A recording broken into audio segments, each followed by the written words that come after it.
সন্ধ্যা থেকে ঘরময় পায়চারি করার পর একসময় শরীরে উসখুসানি আরম্ভ হলো। মনে মনে ভাবলাম, ওকালতি পেশাটা আজকাল বড্ড একঘেয়ে লাগছে। এমনিতেই গাঁয়ের এই বনেদি বাড়িতে প্রাণী বলতে আমরা মাত্র দুজন, আমি আর সনাতনী চাকর মনোহরদা।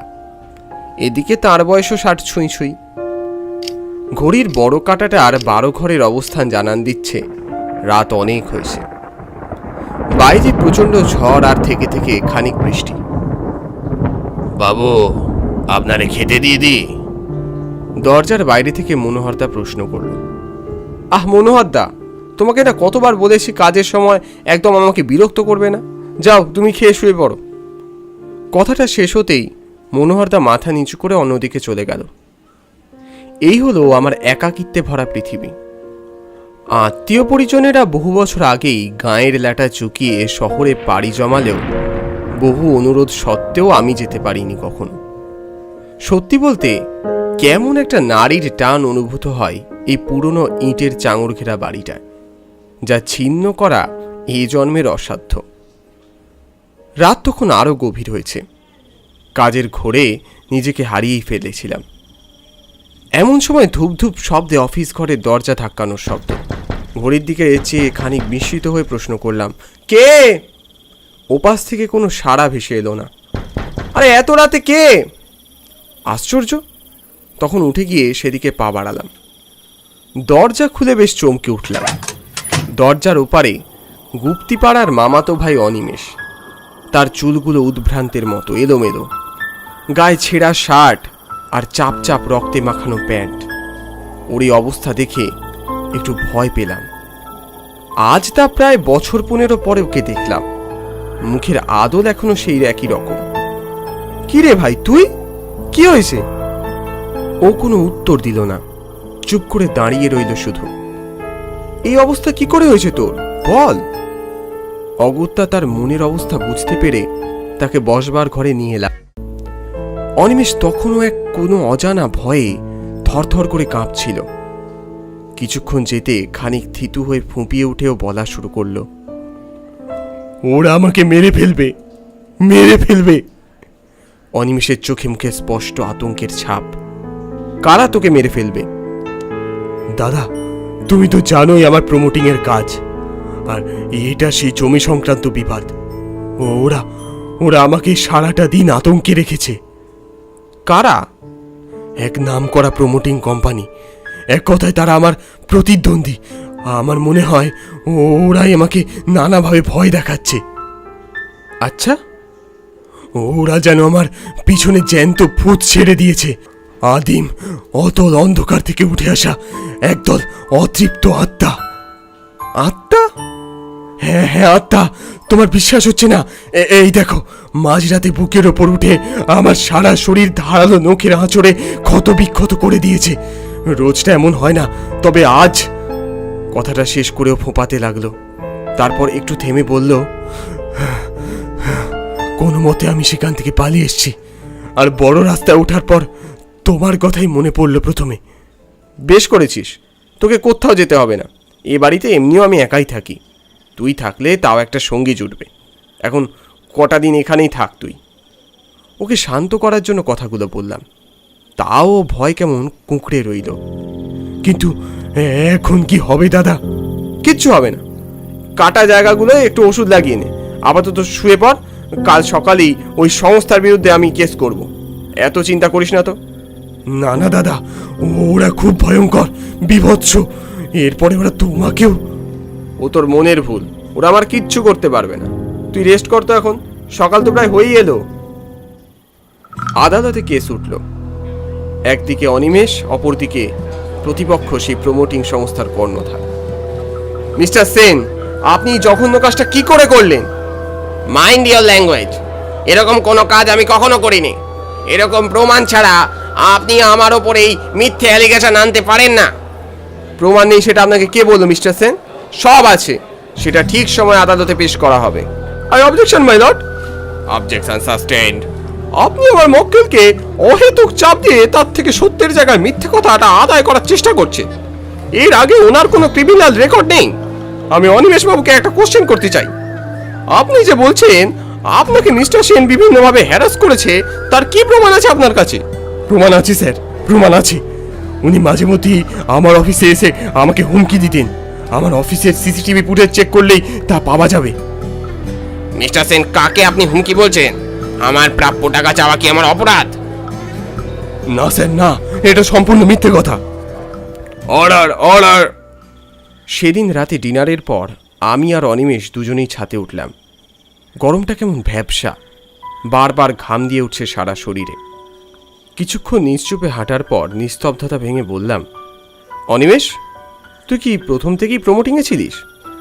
ও একটু থতমত খেলো, তারপর হালকা হেসে বলল, না না, প্রথম দিকে শিলিগুড়ির এক জঙ্গলে কাঠের বিজনেস করতাম, কিন্তু কিছুদিন হলো ওই ব্যবসা ছেড়ে দিয়েছি। শেষের দিকে ওখানকার ওয়েদার আমার একদম শ্যুট করছিল না। ও, কতদিন হলো ওখান থেকে চলে এসেছিস? তা প্রায় মাস 6। আর তাছাড়া কি বলো তো, কাঠের ব্যবসায় আজকাল আর সেরকম লাভ নেই, তাই সব ছেড়ে ছুড়ে এখানে চলে এলাম। আর তারপর প্রমোটিংয়ের ব্যবসা করতেই এই কাণ্ড। ও, তা বাকি ভাই বোনেরা এখন সব কেমন আছে জানিস? ফেরও চুপ করে গেল, একটু ভেবে থেমে বলল, হ্যাঁ, ওরা সব ভালোই আছে। কত তাড়াতাড়ি সবাই বড় হয়ে গেলাম বলতো। তারপর বাদ বাকিরা তো কেউ আমেরিকা, কেউ লন্ডন। তবু ভালো, তোর সাথে এদেশের মাটির একটা যোগাযোগ আছে। যা বলেছ, বড্ড ঘুম পাচ্ছে, আমি যাই। তুমি আসবে? না রে, আমি একটু বাদে ঘুমোবো, আমার তাড়াতাড়ি শোবার অভ্যেস নেই। তুই শুয়ে পড়, আমি যাচ্ছি। তারপরও গুটি গুটি পায়ে সিঁড়ি বেয়ে নেমে গেল। ঘড়িতে তখন রাত 1টা ছুঁই ছুঁই। সেই নিস্তব্ধ থমথমে পরিবেশে চুপচাপ নানা কথা ভাবতে ভাবতে পায়চারি করছিলাম। হঠাৎই অদূরে কার্নিশ ঘেঁষে কি যেন একটা নিকষ ছায়া উত্তরে চলে গেল। ব্যাস, ওই একবারই। তারপর হুশ করে সেই অন্ধকারে কোথায় যেন মিলিয়ে গেল ওটা। কে কে ওখানে? সে বিদঘুটে অবয়বটা যেন গলার সমস্ত জল শুষিয়ে নিয়েছে ততক্ষণে। আরে এত রাতে কে? উত্তর দাও। কিন্তু বেশ কিছুক্ষণ ডাকাডাকির পরেও সে অন্ধকার থেকে কোনো প্রত্যুত্তর ভেসে এলো না। অগত্যার অপেক্ষা না করে দ্রুত সিঁড়ি দিয়ে নিচে নেমে এলাম। কিছুদিন বাদে বাগানে বসে চা খেতে খেতে অনিমেষকে বলছিলাম, আর চিন্তা করার কোনো কারণ নেই, কেসটা প্রায় গুটিয়ে এনেছে এবার, যেটা এবার শুধু সময়ের অপেক্ষা। আচ্ছা, তাই বুঝি? বেশ উত্তেজিত হয়ে কথাখানা বলল অনিমেষ। হ্যাঁ হ্যাঁ, এবারে শুধু মোক্ষম চাল দেওয়ার পালা। তোমাকে যে কি বলে ধন্যবাদ দেব বুঝতে পারছি না, কিন্তু ওই লোকগুলো খুব ডেঞ্জারাস। জেতার পরে ওরা যদি তোমার কোনো ক্ষতি করে, ওগুলো সামলানোর ক্ষমতা আমার অনেক আছে, ও নিয়ে তুই ব্যাকুল হোস না। কথাটা শেষ হতে না হতেই আচম্বিতে সদরের ওপরে টাঙানো বহুদিনের পুরনো মাটির শোপিসটা ধূপ করে নিচে পড়ে ভেঙে চুরমার হয়ে গেল। দ্রুত সেদিকে ছুটে গেলাম। মনোহরদাও শব্দ পেয়ে ছুটে এলো ঘর থেকে। বিস্ফারিত চোখে জিজ্ঞেস করলো, এই জিনিস ভাঙলো কি করে বাবু? বুঝতে পারলাম না, আমরা তো ওদিকে কথা বলছিলাম, কই তেমন হাওয়াও তো দিচ্ছিল না। হ্যাঁ তাই তো, এই শোপিস বড়বাবু সেই রাজস্থান থেকে এনেছিল, নয় নয় করি তাও 50 বছর হবে। এতদিন এ বাড়িতে কাজ করছি, এরকম অলক্ষণে কাণ্ড আমি আজ পর্যন্ত দেখিনি বাবু। কথাটা বলে মনোহরদা চলে গেল। এবার যেন একটা চাপা ভয় ধীরে ধীরে আমায় গ্রাস করতে থাকলো। আমার মনের কোথাও যেন বলছিল, এসব ছোটখাটো ব্যাপার হলেও এই কাণ্ড মোটেই স্বাভাবিক নয়। এ বাড়িতে এতকাল আছি, কোনোদিন নিজেকে এরকম আতঙ্কিত লাগেনি। সারাদিনের ক্লান্তির পর রাত্রিবেলা ঘুমিয়ে পড়েছিলাম। খানিকক্ষণ আগেই অঝোরে বৃষ্টি শুরু হয়েছে, আর তাতেই লোডশেডিং। একটা ঠান্ডা হাওয়ার স্রোত বয়ে আসছিল জানলার গড়াত বেয়ে।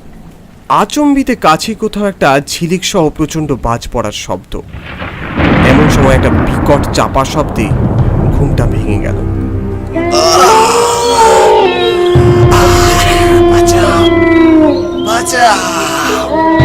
বজ্রপাতের মৃদু আলোয় ঘরের ভিতরে হাড়হিম করা দৃশ্যটা দেখে প্রকট আর্ত আর্তনাদে ফেটে পড়লাম। এই কে কে এটা কে? ছেড়ে দাও, ছেড়ে দাও, ছেড়ে দাও। পাশে শুয়ে থাকা অনিমেষের বুকের ওপর হাঁটু মুড়ে বসে আছে একটা আধপোড়া শরীর। সেই বৈশাচিক দেহের দিকে তাকালেও হাড় কেঁপে ওঠে।